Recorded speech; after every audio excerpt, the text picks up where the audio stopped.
My boyfriend said you can't just break up with me after 2 years, but after he trashed my book and my career, I told him to take his mediocre stick out of his mediocre ass and be on his mediocre way. So I need the opinion of people not attached to me or him, but my boyfriend got mad at me Sunday and he's been ignoring me since, so I feel like maybe I'm in the wrong here. So me, 35F, and my boyfriend, 35M, have known each other for 10 years and dated for 2. He knows how much I like writing books. I self-published a kid's book last month and he's been really quiet about it. This past weekend at my family cookout my father mentioned the book and how proud he is of me, but my boyfriend walked inside saying he was grabbing our drinks. At the end of the day my parents offered me some money to go to a book convention, and my boyfriend just very loudly scoffed at that. On the way home I asked what his deal was and he said that his job, he's a back-end software engineer, will provide for us and he will let me have my fun as a creative for now, but I eventually have to grow up. I laughed because I just kind of assumed he was joking. He of course was upset. I laughed and told me my meaningless book was objectively illustrated poetry. I shut down and he then was upset that I was acting mad, so I changed the subject. He continued to make my book a topic by jokingly saying my glorified illustrated poetry shows my middle child syndrome, or that I must crave mediocre attention from people. I shrugged and replied, hey, if you think you're mediocre, okay. And moved on. He texted me the next morning saying I tore him down and was being a bully and he was kidding with me, and he hasn't at all responded to me since. I am away on a planned work trip and now I am overthinking it. Maybe was I the jerk for making that joke? Update, 3 days later. I'm going to refer to my boyfriend as Chris from now on. Hey y'all, I had to post this because what a time to be alive, but I broke up with Chris a few hours ago, boy howdy. He had ignored me for a full day and I hadn't reached out to him because I was honestly fed up with his attitude. We've been together for 2 years and I never have seen him act this way.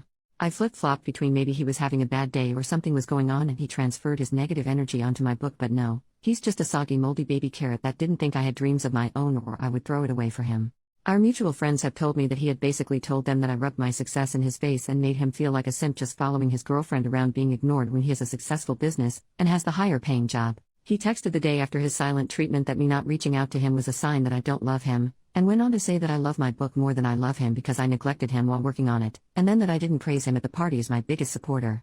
The rest of his paragraphs, very long texts, went on to talk about that he had this whole plan that he would marry me and we would be engaged this year. But then you started not listening to me to drop things and focus on us, our lives and the future by taking up hobbies, and that my therapist poisoned me against him. I was diagnosed with depression this year and therapy has helped a lot. It hurt because I felt immediately like all I do is just rubbish to him. How the heck can you say that? I loved him so much because he was someone I thought I would be with forever. Guess not. I got angry and was texting him to ask, what makes you think I don't love you? I'd do anything for you. And just as I hit send, his new message popped up and it said, you wrote your book and you got your party. I assume now that I can finally have my girlfriend back, we can have a talk. I don't think you understand how I want our marriage to be, so I want to make things clear. But then he responded to my message, are you kidding me? If you're not going to prioritize me over a book no one but you cares about, why am I even staying with you? I can go find a woman who supports her man and wants his career and dreams to be successful. So I said alright, go find her. We clearly don't work. Best of luck. Him, wait, are you breaking up with me? Me, what do you want me to do? You've made it clear I am not what you want anymore. Him, you can't just break up with me. Me, Chris, please. Him, you can't just make that decision for me. You can't break us up like this. It's been 2 years. Me, 2 years in which one thing I wanted to do, one thing I was proud to have done, and you needed to shit on it. You've been so sour about it and I don't get it. So get your better woman. Him, but you can't just break up with me. We have to talk. He calls. I decline. Him, pick up.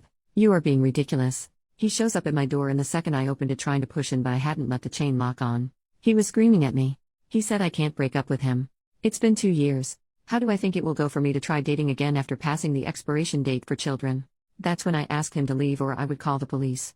And he said he will never forgive me for this book as it's ruined me as a person, and for some reasons I said, Chris, take your mediocre stick out of your mediocre ass and be on your mediocre way. And then I called my parents to tell them what happened. My mom is over now plying me with a mixed drink and she's been making fun of the repeated, you can't break up with me, line as he said many times in text and bunch in person. She said she was proud because I am usually quite passive and she didn't like him bulldozing over me, and when I asked her what she meant she brought up a lot of things I never really thought about. Chris would shoot me down a lot and I honestly thought I was compromising for our relationship, but it seems to some that I was just letting him speak for me a lot. 2 years. It feels like a blip and a lifetime at the same time. It's hitting me that it's over and my mom is staying over with me. But I have many what the hells to deal with, just not tonight. Small update, the next day, holy hell this blew up. I am usually a Reddit lurker on anonymous mode, so I was overwhelmed in the best way to see all this live and support. It made me cry. Good years, I promise. I cried most of my bitter ones a bit last night on my mom's shoulder. She was right, I don't miss him but the version of him I thought he was. And so I choose to look forward. Mom and I stayed up and read comments together. She's not a Reddit gal but loved all your messages and says she's happy to be the Reddit mom lol. Mom made breakfast this morning and we were eating when there was knock at the door. My mom held a hand up to halt me and got up herself to go to the door and ask who it was. Then I heard her say you have 15 seconds to leave or you're going to be made to leave. I got up to see mom shouting through the still locked door peeking through my peephole. There was someone on the other side talking back to her but she just kept steadily counting down. By the time she got to 6, she had put her shoes on and was holding my broom. I'm not stupid, I knew it was him even then but then my phone went off, and I didn't reply. It was him again. He left flowers and an apology card, along with a stuffed owl bear. Mom asked me if I wanted to read the card and I said I did. It basically was a long-winded apology admitting he was being a jerk but work has him stressed and he underappreciated me in general and it all came out in a nasty way. He's so sorry. He should have given me space and respected me more and will never do it again. He didn't sleep last night feeling so much regret over what he did and will do better. To please call. That he misses me and let's not throw away 2 good years of foundation away over a stupid fight. I handed it to my mother who read it, snorting and chuckling yeah I bet to herself and then stood up and went to the kitchen returning with a trash bag and my cell phone. What's the play, coach? She asked and just to freak her out I took the phone and pretend to call the pizza shop. Yes Domino's, we need a pizza, yes, I'm breaking up with my ex and we need to toss his shit out. All that to say it's now evening? The sun is lower and my neighbors are watching my house as I am in my parents' pool in their backyard drinking margaritas with my sister and brother. Mom tells the story to all of them over and over. I had texted him. Chris, we are done. All of the things you left at my place are in garbage bags on the porch. The neighbors have their camera pointed at the house so please just take your stuff and go. Don't knock. I am not in. If it's all there on Monday, it goes with the rest of the garbage to the curb. He replied asking if not home, where was I? But I won't be giving energy to this. I will spend the weekend with my family and I feel so lucky to have them. I've decided that I will go for another book. For those asking for links to this book already out, sorry, but when Mom and I read the comments she said, don't you dare put your name out there. They all seem lovely, but you don't know what others will do and I feel like if I did, it would be like opening the door to Chris like I did last night. You were right, that was dangerous. But if you are looking to do something nice, I would be absolutely overjoyed if you did one or both of 2 things. 1, love yourself and truly know you deserve love and nothing less and 2, buy books from a locally owned bookstore or buy art from the artist or commission an art piece etc. The art world is wonderful but also a struggle and many aren't as lucky as I am to have a strong support system. So support yourself and your local artist. Thank you all. Another edit. Sorry there were a lot of same questions in the comments. 1. Yes, we were an interracial couple. I am Black, Indigenous, and Middle Eastern. And he is Irish and French descent. 2. No, I do not want children. The moment I am eligible I will be getting that baby store shut down medically. I would adopt possibly someday but I would not and should not be pregnant. 3.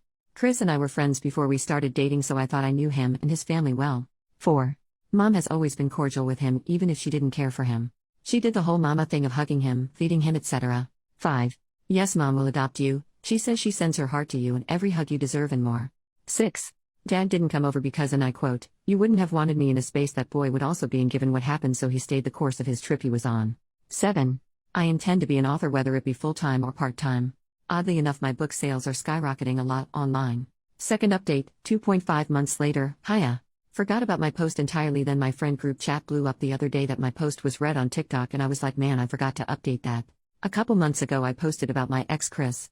It's a bit of a trip to Mordor to explain so you're free to read the old posts but essentially I broke up with him because when I achieved a childhood dream of publishing a book for kids, instead of being a supportive partner he chose option B, being a butthurt needleless porcupine.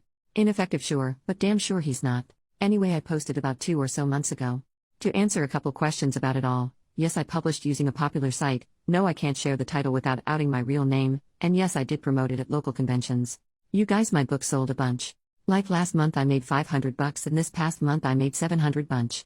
Like local booksellers have started selling it and I was featured on a couple websites, TikToks and the like bunch. I will be a speaker at a local to my country book event bunch. A bunch.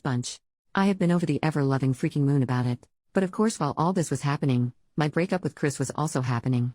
My brother Kate and my sister Lena were up with me at our parents' for the weekend and we ended up making a week of it. Lena is in school and her classes were virtual that week for some reason. She explained it twice but one time I was drunk and the other high so I don't remember, and Kate works for himself and had his laptop, and I had the week off anyway anticipating the breakup to suck raw eggs so my poor empty nest parents had all 3 of their rowdy, loud, rambunctious, crazy, and oftentimes chaotic grown-ass children in their home. I say that laughing a bit because to be honest they freaking loved it. Dad was beaming every single day. He would come into the guest rooms with coffee in the mornings to wake us up because he cooked breakfast every freaking day. And my mom would sit with us at night drinking and laughing. We played all my childhood games like Sorry and Monopoly, and we taught our parents some new ones like One Night Ultimate Werewolf, Sushi Go, and Exploding Kittens. The last of the nights we all were drunk as shit and we played Cards Against Humanity. My siblings and I played Truth or Drink damn near every night. It was the retreat I needed to sort of check out from my real life, but sadly, it didn't last forever. Dad took me home at the end of that next weekend. He wasn't about to let me be in the house unprotected, so my brother offered to stay a week at mine as well. Dad and brother checked the whole property before even letting me leave the car. Dad snapped his fingers and said I half wanted him to be stupid enough to be here before leaving. I did note that the house looked a bit different than I remembered leaving it, but it was small stuff. Like a cup in the sink when I swore Mom had done the dishes when we left, or the blanket being over the loves eat rather than my recliner, but the real red flag my dumbass ignored is oh well, was that my bed was made. I do not ever make the bed. I just don't. Chris was military, so he does it every freaking day. I should have put the pieces together then, but I didn't. Bro and I stayed up all night playing on my PS5 until about 2 a.m. when a key was clearly heard unlocking my front door. In walks Chris. Hammered. And I mean hammered. Like so drunk it's a freaking miracle he didn't crash when he drove. Yes, drove over here. He saw me and just slurred something about finally I came home and he had been waiting. He didn't make a lot of sense, to be honest, and Cade was quick about starting to handle things. He told me to call Dad, which I did, then started to talk to Chris. Hey dude, you need to leave sort of stuff, and Chris was belligerent. Dad's phone went to voicemail, so I texted the family group chat that Chris was here, drunk, and then I started to video. Chris, when he gets this drunk, gets to be a lot and then will simply not remember a damn thing and deny ever doing anything, so this was a go-to for me. Cade is telling him to leave. Chris full-handed pushes Cade in the chest, telling him this is between me and him, and Cade is the one who needs to leave. Cade then says OP wants you out. So get out. To which my ex laughs and says screw what she wants. I don't care. Screw her. She's a BTCH. I then tell him I am calling the police and begin to do so, and this man swings on my brother. Cade was in the Marines. You wouldn't know by looking at him. He's about as lanky as they come. His military nickname is even Beansprout, but he is a solid fighter. He did boxing and kickboxing. So he moved out the way quickly. The problem with swinging on a guy like Cade when you're a drunk guy like Chris is, there's little chance you can hurt said guy. Chris swing, missed, and stumbled, falling into my coffee table head first. I ran to help him because it looked like a bad fall, and I may not love him anymore, but I don't hate anyone enough not to simply care if they are hurt or hurting. He was fine enough to grab my hair and yank me down. The rest is sort of a blurry recollection of what I was told happened mashup. So I go down. He yanked my hair hard enough for the fall to hurt a lot. Whether he did that maliciously or oh crap I am falling grab something is debatable, but I registered that I was now physically in danger. Being the first daughter born to a Marine and retired soldier of the Army and having an older brother in the Marines, bet your ass I learned self-defense. I'm not athletic by any means and honestly look laughable in a fight, but BTCH can swing. So I punched. I miss his stomach and hit the tender bits. He's screaming and calling me every word he can, and the N-word flies out his mouth even at one point, but he is down and too drunk to recover and get up. My mom arrives before the police. Look, my mom is the best and the sweetest, but in that moment she had murder on the mind, and it really showed. She came in and saw what happened. He kissed my brother on the forehead and said good job, but Kate said it was my blow that took him down, and then Mom hugged me and kissed my forehead. She asked us both if we are okay, and we were. She then asked if Chris was okay, and we explained. She checked him to make sure he was breathing and didn't need immediate help, but he was out like a light. The cops came and took him into custody, but then turned around and asked me if I was abusive towards him. Do you often punch him, hit him, or hurt him? And did you start the altercation? And things like that. You guys, I am not here trying to offend anyone who actually goes through DV, but it was a relentless torrent of questions as if I was the aggressor. I was questioned separate from Mom and Cade, and I myself am not a very forceful person. I have to admit, I was flustered. I said something like I punched him because he pulled my hair, and they turned it on me like, so you assaulted him for touching you. It was like that. It's all over, and they take him only to release him that next evening. How do I know? Because he called me from jail to ask I pick him up. His parents are out of town, so he begged and begged. I was dumbfounded because hey, there's a legal issue here now because you attacked me. He said he doesn't even remember. There are 0 charges against him. That's right, 0. Dad was furious. Mom took us back up to theirs to be safe, and he called the police about this. He was arrested for a drunken disorderly or something, but that's been dropped. Dad asked, and assaulting a petite young woman? And they said they have no record or me saying I was pressing charges. So my dad handed me the phone and we pressed charges. Assault. Trespassing. Assault on brother. And they said I had to come in. So we did. The whole process was soul-sucking, and the intake officer kept making it seem like we were just the most Karen of Karens to ever Karen. The way I had to explain myself over and over was dehumanizing. I hated every second. Dad took us to dinner after with Mom and sister, and they all asked if I was okay, and I expressed how I felt.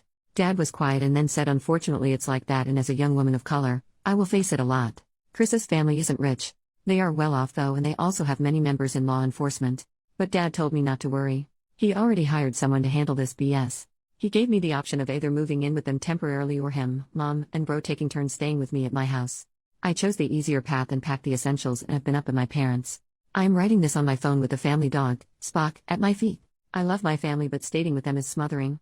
Sister had to go to get ready for the new semester, but brother has been up there with us, plus mom and dad and my other mom, my brother's bio mother, we are all very close, has been staying over as well. They are all hovering and doting and protective, and by all things holy, I feel almost infantilized. Don't get me wrong, I know how lucky I am. I have so many people who love me, who want to take care of and protect me, but Jesus, someone unalive me, lol. They arrested Chris again, but the court date was moved, so it's now next week. I guess I will update then. Final update, 1.5 months later, sorry for not updating sooner. I'm still trying to settle back in with my parents. Chris is out on bail, his parents hired some big bad lawyer. Court took forever. I will skip over most of the BS, but it was a lot of sworn statements, reports, going through old texts, the works. My attorney finally was able to piece together proof of Chris slowly growing emotionally, then physically abusive. While I tried to record him getting physical with us, my camera skills aren't great, so I hadn't gotten much on camera, especially after he grabbed me. But his texts, the audio from the attack, the fact that he refused to leave and physically hurt me made the case domestic violence. By the rules, the court has in place a protective order, so he isn't legally permitted near me anymore or to contact me in any way. That said, if they charge him in the end, he could serve time, but not much, or, what my attorney says he is trying to do, he can push for court-mandated counseling and a fine. I've been going to counseling too at the insistence of my granddad, who is paying for it. There is talk about me possibly suffering from anxiety. Nothing has been diagnosed, but just the thought that he caused my brain salad to be tossed just makes me mad. Dad is helping me get the house prepped to rent out for now, and I can focus on being around the family. Mom is excited to have me around for the holidays, as I do enjoy cooking and helping with hosting. So I guess that's it. I don't think I will make a whole post when Chris gets whatever outcome the court decides. I may just add it here.